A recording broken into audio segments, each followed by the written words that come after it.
इस कहानी में हमें दिखाया जाता है कि कैसे एक सीधा साधा कैरोसिन बेचने वाला लड़का शहर का सबसे खतरनाक राउडी बन जाता है। इतना ही नहीं, वो पूरे शहर के सबसे बड़े और खूंखार गैंगस्टर का गला उसके हजारों गुंडों के सामने काट कर सीधे पुलिस स्टेशन ले आता है। आखिर वो ऐसा क्यों करता है और क्या है इसके पीछे की वजह, यह जानने के लिए वीडियो को लास्ट तक जरूर देखना। साथ ही चैनल को अभी के अभी सब्सक्राइब करके वीडियो को अपने दोस्तों के साथ शेयर कर देना। तो चलिए बिना किसी देरी के मूवी शुरू करते हैं। फिल्म की शुरुआत साल 1975 से होती है, जहां एक पुलिस कांस्टेबल अपने छोटे बेटे को खिलौने दिलाकर एक ऑटो में आकर बैठते हैं। तभी अचानक एक तेज रफ्तार ट्रक आकर उस ऑटो को टक्कर मारकर सीधे गहरी खाई में गिरा देता है, जिससे उस कांस्टेबल की पूरी फैमिली की दर्दनाक मौत हो जाती है। सिर्फ यही नहीं, इसी तरह शहर के अलग अलग कोनों में कई लोगों को बेहद बेरहमी के साथ मौत के घाट उतार दिया जाता है। अगले सीन में पुलिस के कुछ सीनियर ऑफिसर सीधे मिस्टर स्वरप्पा के घर पर पहुंचते हैं, जहां उनकी बेटी की शादी का फंक्शन चल रहा था। पुलिस वाले वहां आते ही स्वरप्पा की फैमिली को छोड़कर बाकी सभी मेहमानों को तुरंत वहां से बाहर निकलने के लिए कहते हैं। दरअसल हाल ही में जो लोग मारे गए थे वो सब स्वरप्पा के बेचमेट्स थे और अब अगला नंबर स्वरप्पा का था। उनकी जान को बहुत बड़ा खतरा था। स्वरप्पा खुद भी एक सीनियर पुलिस ऑफिसर थे। यह भयानक खबर सुनने के बाद स्वरप्पा के होश उड़ जाते हैं और उनके मुंह से बस एक ही बात निकलती है, क्या वो शहर में वापस आ गया है। तभी हमें स्क्रीन पर एक अनजान शख्स दिखाया जाता है जो बड़ी बेरहमी से लोगों को मार रहा था। आखिर वो कौन था और वहाँ क्यों आया था, इसके पीछे की पूरी कहानी जानने के लिए स्वरप्पा हमें फ्लैशबैक में लेकर आते हैं। फ्लैशबैक में हमारी मुलाकात होती है देवा से, जो शहर का सबसे बड़ा और सबसे खतरनाक गैंगस्टर होता है। देवा इतना ज़्यादा पावरफुल था कि किसी की भी उसके सामने खड़े होने तक की हिम्मत नहीं होती थी, और जो कोई भी उसके खिलाफ आवाज़ उठाने की कोशिश करता था देवा उसे जिंदा टुकड़ों में काट डालता था। एक बार एक पुलिस वाले ने हिम्मत दिखाकर देवा के खिलाफ कंप्लेंट दर्ज की थी। नतीजा ये हुआ कि अगले ही दिन देवा के गुंडों ने बीच सड़क पर उस पुलिस वाले के बाल सेव कर दिए थे और उसके गले में चप्पलों की माला डाल दी थी। पूरा पुलिस डिपार्टमेंट देवा को पकड़ने के जाल बुनता रहता था, लेकिन उनका ये प्लान कभी सक्सेस नहीं हो पाया था। पूरे शहर में सिर्फ एक ही इंसान था जो देवा के सामने खड़े होने की हिम्मत करता था, वहाँ का अपोजिशन लीडर। लेकिन देवा का दुस्साहस देखिए, उसने पुलिस और जनता के सामने ही उस अपोजिशन लीडर की कार को सरेआम आग के हवाले कर दिया। साथ ही उसे सरेबाजार चेतावनी भी दी कि अगली बार अगर वो उसके रास्ते में आया तो कार की जगह वो खुद जलेगा। इस खौफ की वजह से वो नेता फिर कभी देवा के सामने नहीं आ पाया। देवा के पास इतनी अंधी पावर इसीलिए थी क्योंकि उसके सिर पर मुख्यमंत्री यानी कि सीएम का हाथ था। शहर में जब कभी भी दंगे कराने होते थे तो सीएम के सारे पर देवा ही ये सारा गंदा काम संभालता था। बदले में सीएम उसे पुलिस और कानून से पूरा प्रोटेक्शन देते थे। देवा का एक बेहद खास और वफादार राइट हैंड भी था, जिसका नाम कबीर था। कबीर इतना खतरनाक था कि देवा के एक इशारे पर वो इंसानों को बुरी तरह काट डालता था। देवा की इस बढ़ती गुंडागर्दी और आतंक से शहर के लोग और पुलिस बेहद परेशान हो चुके थे। इसलिए पुलिस कमिश्नर इस बार देवा का खात्मा करने की जिम्मेदारी इंस्पेक्टर स्वरप्पा को सौंपते हैं। स्वरप्पा देवा को जाल में फंसाने के लिए एक सीक्रेट प्लान बनाता है। प्लान के मुताबिक एक दिन देवा जब गांव में कबड्डी खेलने के लिए आता है तो वहाँ दूसरी टीम के बेस में स्वरप्पा ने अपने ट्रेंड शूटरों को देवा को जान से मारने के लिए भेजा था। लेकिन देवा खेल के बीच में ही भाप जाता है और उनका शिकार करना शुरू कर देता है। फिर क्या था, देवा अकेले ही एक एक करके उन सभी हमलावरों को बड़ी बेरहमी से मौत के घाट उतार देता है। उन हमलावरों को ढेर करने के बाद देवा उनके लीडर का सिर धड़ से अलग करता है और उसे हाथ में लटका कर सीधे पुलिस स्टेशन पहुंच जाता है। वो स्वरप्पा के टेबल पर वो कटा हुआ सिर रख देता है और कहता है कि मुझे एक शिकायत दर्ज करानी है। इस आदमी का सिर तो मेरे पास है पर इसकी बॉडी मिसिंग है। देवा की यह हिम्मत और खौफ देखकर थाने के सारे पुलिस वाले डर के मारे कांपने लगते हैं। तभी कहानी में एक बिल्कुल अलग ट्विस्ट आता है और स्क्रीन पर एंट्री होती है काली की। काली एक बेहद सीधा साधा और हंसमुख लड़का था जो कैरोसिन ऑयल की एक छोटी सी दुकान चलाता था। इसके साथ ही वो गांव के कुश्ती वाले अखाड़े में पहलवानों को दूध सप्लाई करने का काम भी करता था। काली अनपढ़ था और हमेशा अपनी मजाकिया बातों से सबको हंसाता रहता था, इसलिए गांव के लोग अक्सर उसका मजाक भी उड़ाया करते थे। पर काली कभी किसी की बात का बुरा नहीं मानता था और सबके साथ बहुत प्यार से रहता था। काली की फैमिली में उसकी 2 बहनें और एक बड़ा भाई था, लेकिन घर में एक अजीब प्रॉब्लम थी। काली का बड़ा भाई उससे बिल्कुल बात नहीं करता था। दरअसल काली का भाई पेशे से एक स्कूल टीचर था और उसने बचपन में काली को पढ़ाने लिखाने की बहुत कोशिश की थी, लेकिन काली का दिमाग पढ़ाई में कभी लगा ही नहीं। इसी बात से गुस्सा होकर उसके भाई ने उससे बात करना बंद कर दिया था। हालांकि जब भी भाई को काली से कोई ज़रूरी बात करनी होती थी तो वो सीधे काली की तरफ देखने के बजाय अपना चेहरा दूसरी तरफ फेर कर उसे डांट लगा दिया करते थे। काली अपने भाई से पागलों की तरह प्यार करता था। उसके लिए उसके भाई किसी भगवान से कम नहीं थे। उसे अपने भाई की गालियाँ और डांट सुनना में बहुत अच्छा लगता था। अपने भाई के साथ थोड़ा सा टाइम बिताने के लिए काली अक्सर एक मज़ेदार तरकीब अपनाता था। वो चुपके से अपने भाई के स्कूटर की हवा निकाल देता था ताकि भाई को लाचार होकर उसकी साइकिल पर बैठकर स्कूल जाना पड़े, और इसी बहाने काली को अपने भाई के साथ साइकिल पर टाइम बिताने का थोड़ा मौका मिल जाता था। अगले सीन में हमारी मुलाकात सीएम के ब्रदर इन लॉ डैनी से होती है। डैनी की फैक्ट्री के बाहर उसके सारे कर्मचारी कई दिनों से प्रोटेस्ट कर रहे थे क्योंकि उन्हें टाइम पर सैलरी नहीं मिल रही थी। वो लोग पिछले 1 हफ्ते से अपने हक के लिए इंसाफ मांग रहे थे। जब डैनी को लगा कि भीड़ बेकाबू हो रही है और उसके हाथ से बात निकल रही है तो उसने मजदूरों पर लाठीचार्ज करने का ऑर्डर दे दिया। इस लाठीचार्ज में कई मजदूर बुरी तरह घायल हो गए थे। तभी ये सब रोकने के लिए वहाँ अनियप्पा की एंट्री होती है, जो कि उस शहर के मौजूदा एमएलए थे। अनियप्पा सीधे डैनी की आंखों में आंखें डालकर वार्निंग देते हैं कि अगर उसने अगले 3 दिनों के अंदर इन गरीब मजदूरों की प्रॉब्लम सॉल्व नहीं की तो वो उसकी पूरी फैक्ट्री को उड़ा देंगे। दूसरी तरफ काली का बड़ा भाई एमएलए अनियप्पा के पास आता है। दरअसल वो अनियप्पा का बहुत अच्छा फैमिली फ्रेंड था।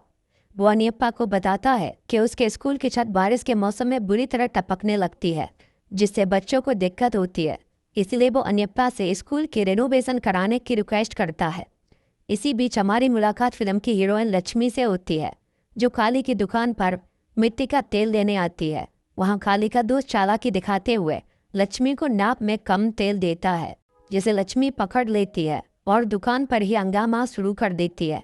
लक्ष्मी को शांत कराने के लिए काली बीच बचाव करता है और उससे एक अनोखी डील करता है कि वो जैसा बोलेगी काली बिल्कुल वैसा ही करेगा। लक्ष्मी के परिवार में उसकी माँ होती है, जो थोड़ा ऊंचा सुनती थी। लक्ष्मी खुद एक परफ्यूम की फैक्ट्री में काम करती थी, जिसकी वजह से उसकी बॉडी से हमेशा एक बेहतरीन खुशबू आती रहती थी। अब डील के मुताबिक लक्ष्मी काली से अपने घर के बहुत सारे काम करवाने लगती है और बेचारा काली भी बिना कुछ कहे उसकी हर बात मानता है। लक्ष्मी स्वभाव से बहुत बेबाक और निडर थी। वो किसी से नहीं डरती थी और गलत बात पर किसी को भी सरेआम सुना दिया करती थी। यहाँ आपको एक और जरूरी बात बता दूं, काली दिल ही दिल में गैंगस्टर देवा का बहुत बड़ा फैन था और उसे अपने बॉस की तरह मानता था। एक दिन देवा अपनी वाइफ सत्यवती के साथ थिएटर में मूवी देखने जाता है। वो अपनी प्राइवेसी के लिए अपने सारे गनमैन और गुंडों को टॉकीज के बाहर ही रुकने का ऑर्डर देता है। इत्तेफाक से उसी थिएटर में काली और लक्ष्मी भी फिल्म देखने आए हुए होते हैं। तभी अचानक देवा के दुश्मन थिएटर के अंदर हमला कर देते हैं। वो धोखे से देवा की आंखों में लाल मिर्च का पाउडर डाल देते हैं और उस पर तलवारों से अटैक करते हैं। आंखों में मिर्च जाने की वजह से देवा को कुछ दिखाई नहीं देता है, इसलिए वो उन पर पलटवार नहीं कर पाता और थोड़ा घायल हो जाता है। यह देखकर काली तुरंत अपनी सूझबूझ से दूर से ही देवा की वाइफ सत्यवती को इशारा करता है कि वो पास रखी सोडा की बोतल उठाए और सीधे देवा के सिर पर फोड़ दे। सत्यवती भी बिना डरे बिल्कुल ऐसा ही करती है। सोडा की बोतल फूटते ही उसके पानी से देवा का चेहरा और आंखें साफ हो जाती हैं। आंखें खुलते ही देवा का खूंखार रूप बाहर आता है और वो अकेले ही उन सारे गुंडों को गाजर मूली की तरह काट डालता है। वो उन्हें इतनी बेरहम मौत देता है कि पूरा थिएटर डर के मारे कांपने लगता है। इसके बाद काली खुद आगे बढ़कर पानी से देवा के खून से सने चेहरे को साफ करवाता है। यहीं पर हमें एक छोटा सा फ्लैशबैक दिखाया जाता है। कुछ साल पहले काली का देवा की कार से एक एक्सीडेंट हो गया था। उस टाइम देवा ने न सिर्फ काली को अपनी गाड़ी में डालकर हॉस्पिटल पहुंचाया था, बल्कि उसकी जान बचाने के लिए अपना ब्लड भी दिया था। यही वजह थी कि काली देवा को अपना बॉस मानता था। अगले सीन में काली लक्ष्मी को उसकी फैक्ट्री में चुपके से परफ्यूम चुराकर लगाते हुए देख लेता है। जब लक्ष्मी बाहर आती है तो काली उसे रंगे हाथों पकड़ लेता है और उसके पास से वो चोरी का परफ्यूम निकाल लेता है। काली उसे डराता है कि वो इसकी कंप्लेंट मालिक से कर देगा। अब बाजी पलट चुकी थी। लक्ष्मी खुद को फंसता देख काली से डील करती है कि अब काली जो कहेगा वो वही करेगी। अगले दिन काली के कहने पर लक्ष्मी बाकायदा साड़ी पहनकर और उसके लिए प्यार से खाना बनाकर लाती है। धीरे धीरे इन दोनों के बीच मोहब्बत गहरी होने लगती है। लक्ष्मी काली से कहती है कि वो अब जल्दी से उसके घर आए और उसकी माँ से उनकी शादी की बात आगे बढ़ाए। काली उसके घर तो जाता है, लेकिन शर्म और जिम्मेदारी के कारण शादी की बात नहीं कर पाता। जब लक्ष्मी इससे उसकी वजह पूछती है तो काली बड़ी ही सादगी से कहता है कि वो और उसका भाई मिलकर पहले अपनी बड़ी बहन की शादी करेंगे, क्योंकि उसकी बहन का उन दोनों के सिवा इस दुनिया में कोई नहीं है। अगले दिन अखाड़े में अचानक खुद देवा कदम रखता है। अपने बॉस को आया देख काली भागकर जाता है और उसके बैठने के लिए कुर्सी सेट करता है। अखाड़े के लोग देवा के रसूख को देखकर उससे रिक्वेस्ट करते हैं कि वो इस अखाड़े के सबसे ताकतवर पहलवान से हाथ करके दिखाए। देवा मैदान में उतरता है और चंद सेकंड में उस पहलवान को पछाड़कर जमीन पर गिरा देता है।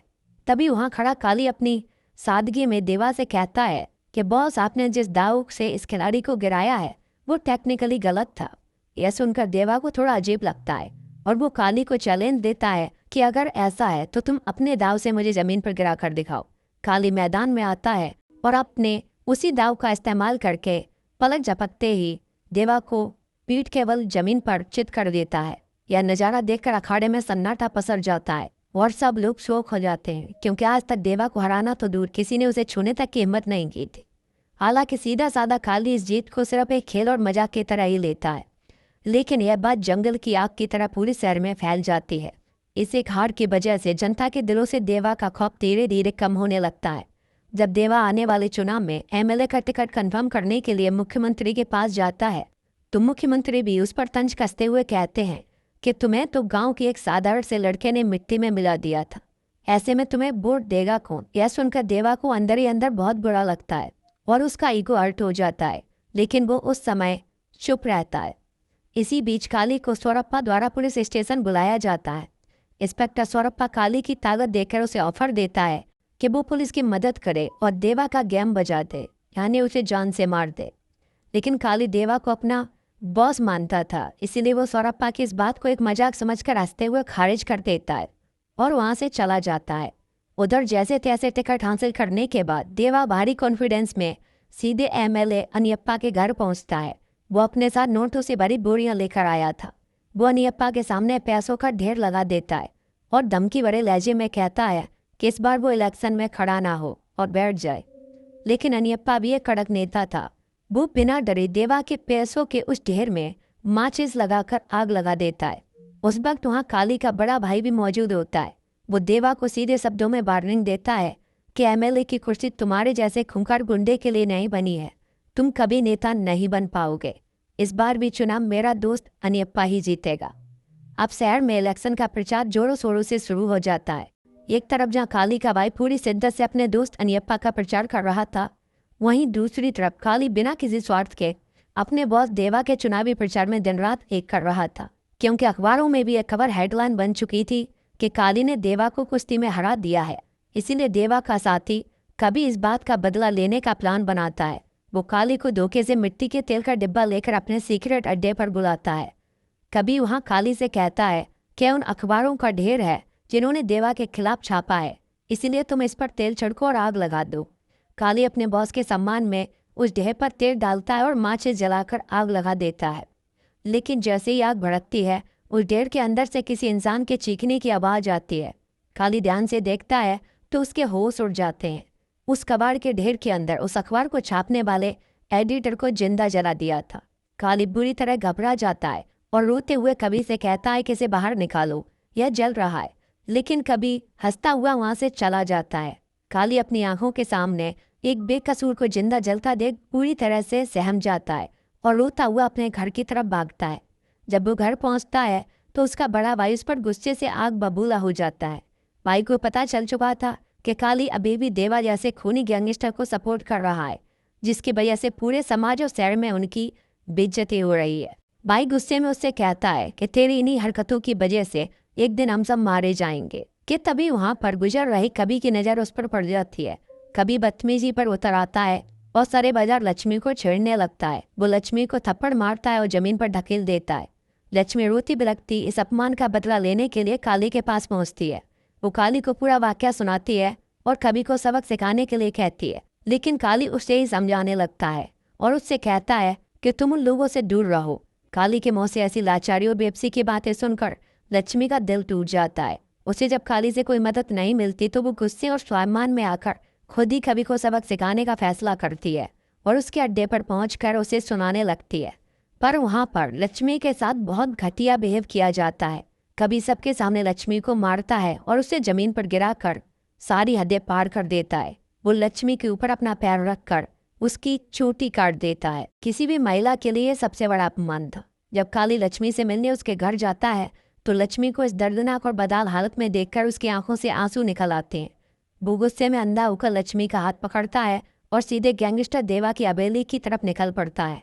जैसे वो हवेली पहुंचता है, देवा के गुंडे उसे रोकने की कोशिश करते हैं, लेकिन काली सबको मारता हुए देवा के पास पहुंच जाता है। वो देवा के सामने खड़े होकर कहता है कि तुम्हारे लोगों ने मेरी लक्ष्मी के साथ जो किया है वो बिल्कुल अच्छा नहीं किया। उस टाइम पर देवा के साथ सीएम भी होते हैं और वो एक काली की इतनी हिम्मत देखकर गुस्से में वहां से चले जाते हैं।